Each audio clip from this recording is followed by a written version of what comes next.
You might be like me and you're feeling the Mars and the Pisces. There's a lot of beautiful, miraculous other aspects, but the clincher is the Mars and Pisces because there's the Sun in Aries. We have an eclipse season that's finishing up after the moon is in full in Scorpio. That's when it finishes. But the eclipse season is ruled by Mars, and there's Mercury retrograde that's ruled by Mars in Aries. There's Venus that's ruled by Mars in Aries.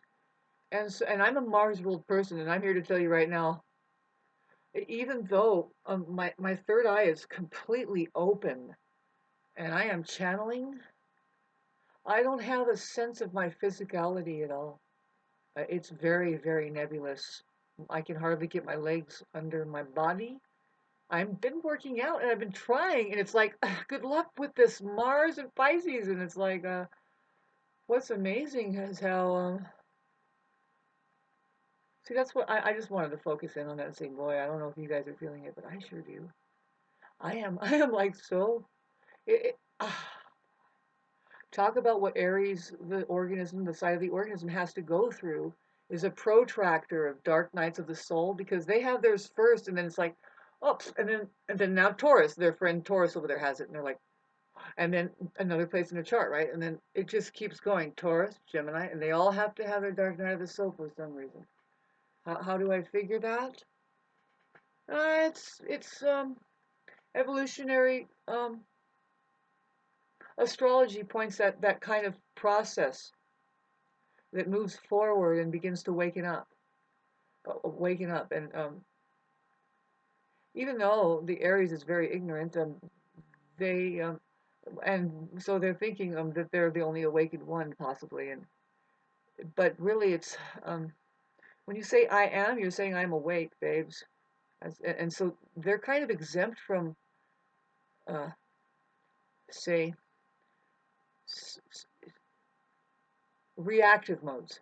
Um, you have to look closely at an Aries because that's a superhero right there, or your athlete who responds in a way that if you throw something at them, they'll catch it and throw it back like really quick. And they are highly aware. And that quality of being confident and sitting there like that, that's not narcissism. See, that's where they think, oh, you're just an arrogant. And it's like, no, you can't handle an Aries a lot of times because look at them. They are known to be the ones rock climbing over there, ice climbing. They love the physical realm. I don't. I'm just kidding. I'm an Aries rising, and it's like I'm a doer. I know I have 5 points here for a reason, and I really have, especially since Uranus and Taurus, and it's more trining my Venus. I thought that I would be getting more lazy, but no. What's happening is that I'm lazy, but then when I start focusing on something, expand, expand, expand, expand, expand. Just do it right. Do it, max it out. I mean, with whatever you got. You know what I mean? I mean, you could always say, well, and it's like, well, give me $10,000 and I'll do it the way that you want it. I am improving. I'm alive and I do improvisation. Improvisation, sorry. Anyway, God, the neighborhood is giving me a bad vibe. Um, and I was about to say on my last video that I didn't print up because I got really irate, and it's the Mars thing. I'm just fed up with it being sluggish right now and not being able to see anything for me or anybody coming up. It's weird. It's a weird feeling. But when Mars goes into Aries, oh my God, mercy on me, babes. God have mercy, please. Oh God. It goes over my ascendant. I'm fine. I'm going to be having a lot of energy. But I see the thing is I'm already overloaded with energy. I'm a high energy person anyway. I'm a higher vibrational frequency being, and I've been lowered. It's been over the past 2.5 years that I have I could not manage the things that went on. I feel I failed a lot of people, and I'm really feeling really horrible for things that I've said, and there's nothing I can take back. And uh, but something is telling me because of the Neptune thing. It's like, Shauna, that's really kind of out of proportion. You need to stop being so hard on yourself. Those people probably actually love you, and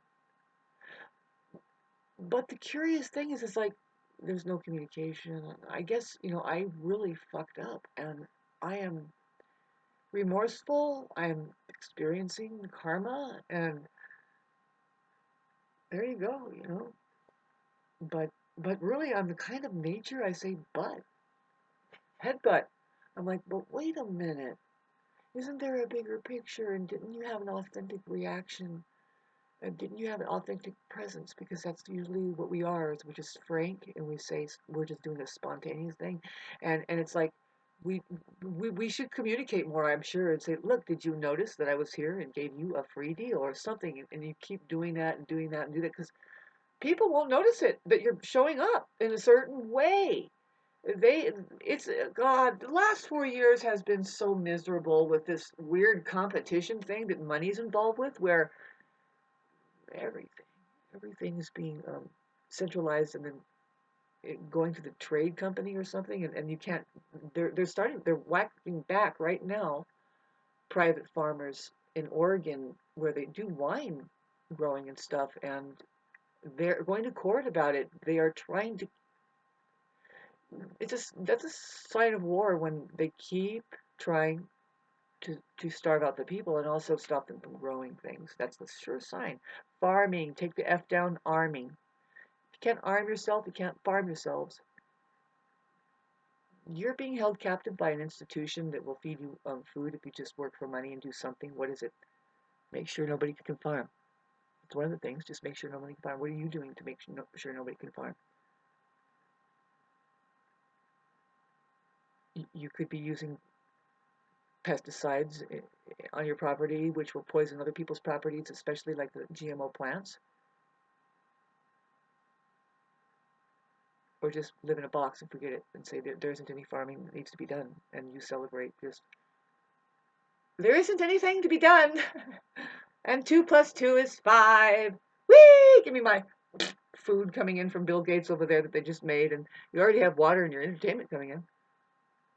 Sorry, I got to get out there and just. I think that I'm being bombarded here. I do. It's social media is bad for us, right? I'm trying to honestly do a service to I know what it is to inspire people, why we should do that. If you are somebody that thinks you have something to contribute, you should. It shouldn't be that Kermit the goddamn frog and Mrs. Piggy sets up the whole darn course of learning here, singing our ABCs for us. No, not really. That's a babysitting service there. You have your TV and something got lazy as hell, right? What was it? What was it? To me, I'm looking at mass, just the war that would then hold the organism captive. I know I keep saying that, but there could be a different way that they don't work so hard and have absolutely nothing come out of it and actually losing their intellectual belongings and IQ levels. So fucking weird. I come from a family of smart people, really intelligent people. I'm also there's a few people up here I love going every once in a while. It's not enough. I was just realizing yesterday, I was like, God, I really like being around those people that knew my family, my grandma in particular, and my mom. And they know me based on that. They know where I come from. They know that I'm just 2 notches up higher. And they say, and they actually just kind of say, eventually, do you realize where you come from, who you are? And I said, yes, yes, thank you. Yeah. And they said, well, I'm surrounded by angels right now. They need you to. I said, I know. What you're saying. They said, do you know that they know me as something that is going to do something here? I don't just blow up like a bubble and pop like everything else, and in 40 years it's completely forgotten. In fact, there's some things that will stick around for a long time, don't they? Tesla, he was here since 18 something and died in 1943.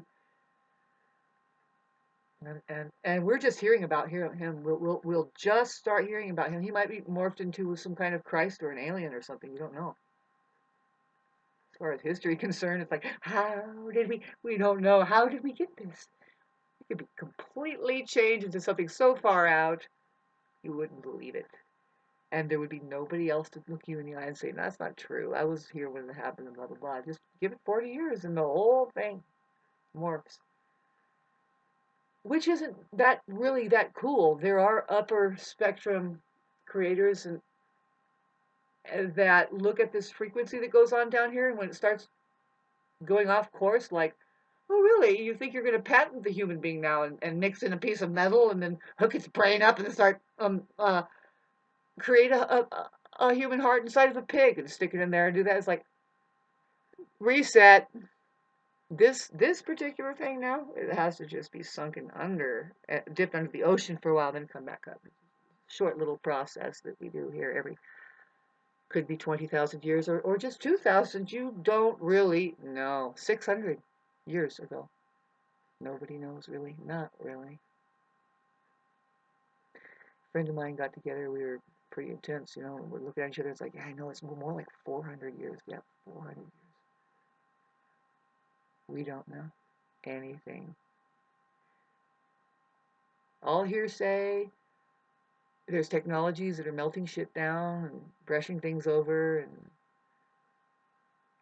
keeping a cuckoo's nest here. See, that makes way more sense to me than what I was forced to believe when I grew up. I was like, how do people believe that that's happening? Like the presidences. We're supposed to think that this massive conglomeration of all of this stuff going on, everything in our lives, right, connected to perhaps, it is being managed by these people that you vote for, and it changes off. It changes off, and they're switching off. It's like, that doesn't even make sense. Because imagine how wishy-washy that is. Can you figure out a solid leader? I bet you anything I can. And it's not going to be fun for this horse shit system. Because it goes along with the saying, and I didn't make it up, there is nothing new under the sun. What the fuck do you think we're chugging forth to do? That hasn't already fucking happened and we're walking on its ruins.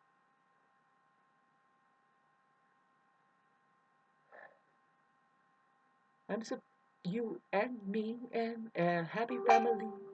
We're all supposed to do something very great here.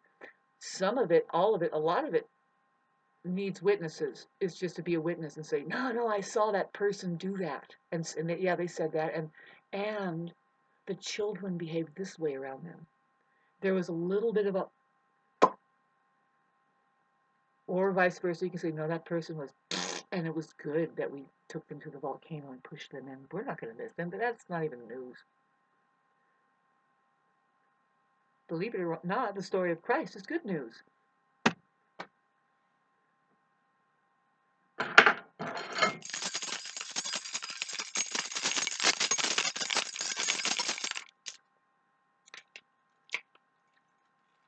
Isn't that a trip? You know, they're inducting us with metals, and I'm pretty sure that it's here, the Tesla technology, they can just electrify the entire air. Because I pulled out a light bulb over there. It's like it went out or something. I don't know. No, it was here. It was dim. It was dim, a little bit dim. So I pulled it out, and it was still lit in my hand.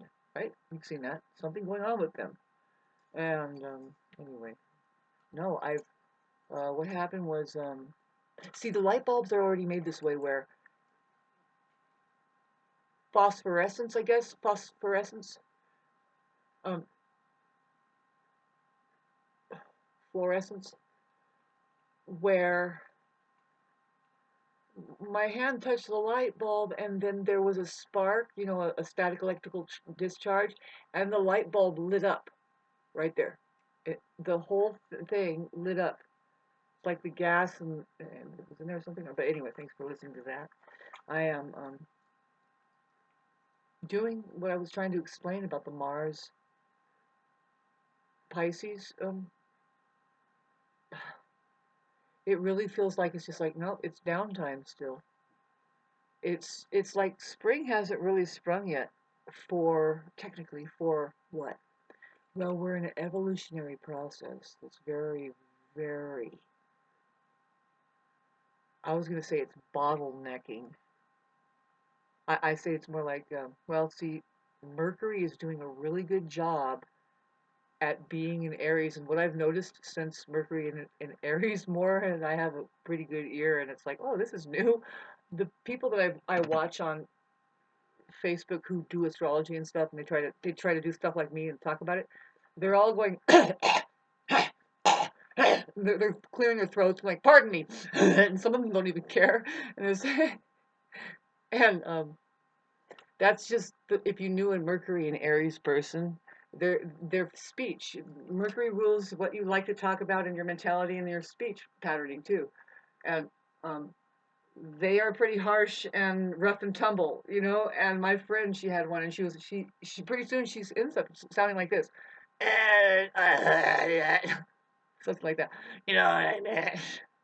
Sorry, I shouldn't do that. I have a really good singing voice that I've been ruining because I'll start screaming and just ruining my voice. I think it's already ruined, but that's what Janis Joplin did. She made it. Anyway, I hope that you're able to find it in you to love as much as you can, because that's what's going to make you feel. Not this Mars thing. It's just like, you know what, just lay down.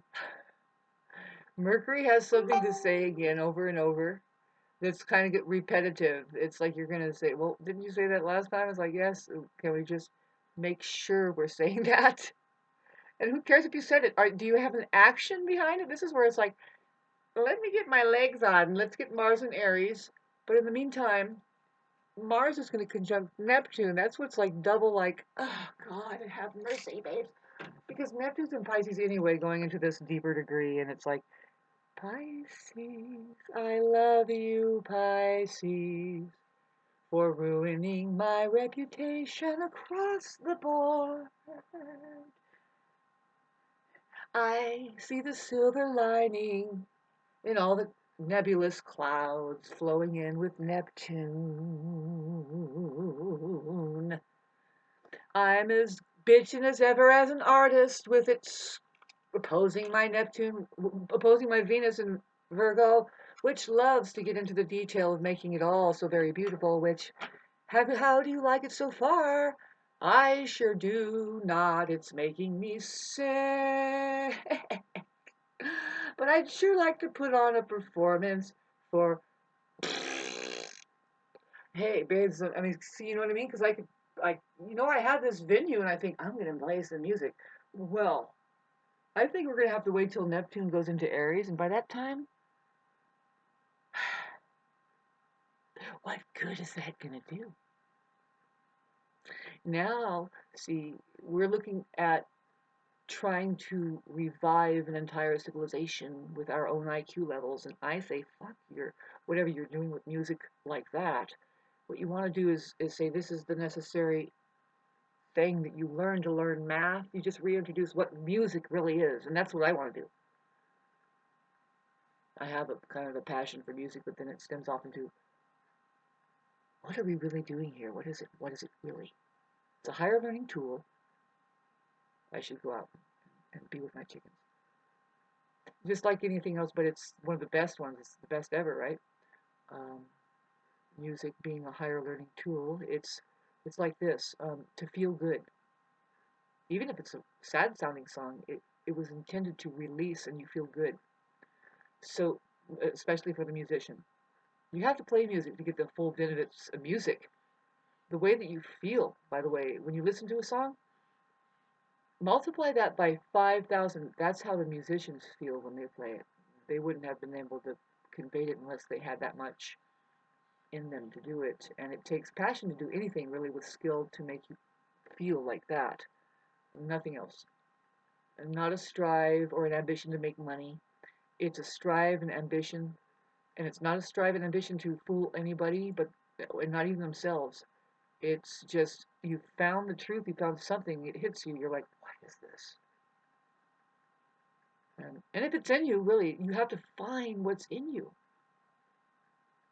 Some people, Libras, Libras are very versatile. They'll end up playing music really well, but you see, boy, we can get into it. It rules AI. I'm pretty sure the self-organizing side system of the capability of the human mind is self-organizing capability. That through algorithmic playing, I was about to say the way that music is played is that you're not saving the horrible things, you're saving the good things, and you keep remembering that. And that's the way it's a higher learning tool. You learn to use your mind to remember and imagine what's necessary to keep creating a good thing. Narcissists, are you interested? Because the thing about narcissists is they live in their mind's pure memory, and all they do is collect bad ones. And because they've had a bad experience, really bad, and it's all in there, and they're all up in it, and they're moving around it, they're shadow boxing that, it's cloaked, it's masked, right? And it's like, well, first of all, can you get the hell out of there? Listen to some music. Can we clap your hands to the one? Just clap your hands to the one. Just clap your hands to the one. Surrender to this. I'm going to do it just like a kiss, and it's going to hit your face, and I'm like holding the ace. Oh, in your face. Oh, shit. I can't do it. So screw it. Oh, man, I ran 2 fucking words to say together. At least I'm on time like it's no mind. Boom. Cha, boom, boom. Touch. Sorry, I'm a fucking... See, it gives you nothing but pure energy to do what you love, and I love, for some reason, it's weird how I feel, like it's a useless thing to do. Like I feel like, well, yeah, I'm a little addicted to something that doesn't work out for me, and it's not the truth. See, the thing is I used to have a real deep-seated desire, like, I knew I had to share what I was doing, and I would do it. I would really put myself out there. And the fact is I did inspire people. Now, why I don't feel that way today, I'm experiencing a lot of inner issues that has nothing to do with what's going on out there, their opinion. The Neptune Venus thing, and don't you get in my face, fuckers, because you fucking narcissists, they say, yeah, but you know. And it's like, that was 3 years, babe. Some people live a higher vibrational frequency, a whole different life, did one little thing that they fall, maybe for an hour or even 3 years. And that's not them, though. You don't keep them there. Keep reminding them there with your shitty fucking memory. And the way that you pout all the time. This is just not naturally a high vibrational frequency, and that's where you can't really help anybody. Sorry. You do it by a contact high, having achieved something that actually helped you, and boy, I speak for humanity. Are we in a bind? How do we really help ourselves? What's really going to help? Oh man, for me, really, there's a personal thing. You might find that you're not in the right workplace. It's just done. It's terrible. It feels bad. It makes you sick. Your relationship is toxic, maybe.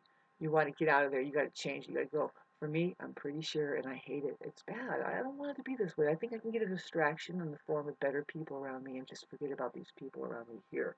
It's just really unfortunate that what has ended up packing up down to the very, now your other neighbor here is just, you know, see, I wanted to talk about the fact that the system somehow coupled with money, and there's a way to explain this, and I've heard it explained before, but I literally experiencing it, um, particularly with the new people, and they don't even know it. They probably don't even know it, but see, this is just the way it is. See, you have this faction of people that could be sociopathic, narcissist, sadomasochistic, psychos, and they're all masking, right? But they do money really well. And see, the whole system, babe, it's bewitched. They're doing spells, and so it feels like that you're being put a spell on, right? It's like, wait a minute, knock that off. Be real for a minute.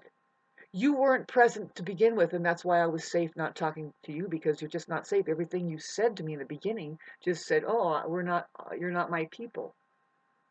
And it became time to maybe just figure out, hey, can you put our differences aside and help us around the neighborhood here? Like say, hey, people are pouring asphalt. Oh my God, are you building a house? Oh, that's my mistake. You didn't. I'm having emotional problems. How are you? And they're like, oh, you have emotional problems? Well, they'll jump on that. They'll jump on it because anything you, anything you tell them, it doesn't matter. See, they can't do anything with me because I don't talk about money. I don't make money. See, one of the first things that these stupid idiots ask me, and that's a red flag to me, is they say, well, what do you do from, I said, well, I was about to say, I am the living and I meditate. Just being here is enough. Takes very little for me to get by here. I'm on grandfather clause. See, you tell them that stuff, they don't care. They're like, so we can probably take you to court and ruin your life, just maybe a little bit more fining, just $400 under, maybe. Yeah. Thanks a lot. No, you people are dangerous, and my neighborhood is, I say it's dangerous now for reasons I'll explain. It's like, oh yeah, I see what you mean. They all would think I'm crazy and I would end up into a mental institution if I had an emotional bout like what I did last time. The first time I'm on the edge anyway, and they get in my face in a bad day. They come down my driveway. That's what happened. I said what I had to say, but they had to come back here with my notes and throw it in my face on my property and mock me. And I just got more and more hot. But I know that at the volume I was getting and how red-faced I was saying everything that I had to say precisely. And all they can do is pick on my volume and my emotions and the way that I was reacting. And that right there is reactive abuse. Those were fucking creeps, assholes that they're just in the wrong. You just wait a little while and they see how they're in the wrong. They'll see it. I told them everything I needed to tell them. They need to question the God they worship. They need to repent to that other God that they deny, which is the truth. They should find out who is their leader, what leads them, and try to dial in on your body more, because you are not present to the poisons that you are dealing with. And by the way, that's you that works over there at that hardware store, the True Value. I see that you guys couldn't manage your thing. It was like, okay, you guys don't know what you're doing here, but you own the business, huh? Now I've been coming here for a while. I didn't get very good service. I didn't know it was you guys, but later find out it is. And so I just double boycotted your asses when I saw your big heads over there. And I think I should do the same with everybody else, because whoever's polluting this place should be boycotted. They should have their monies taken away and fined and sent to a fucking reform school. Have a nice day. I love you too.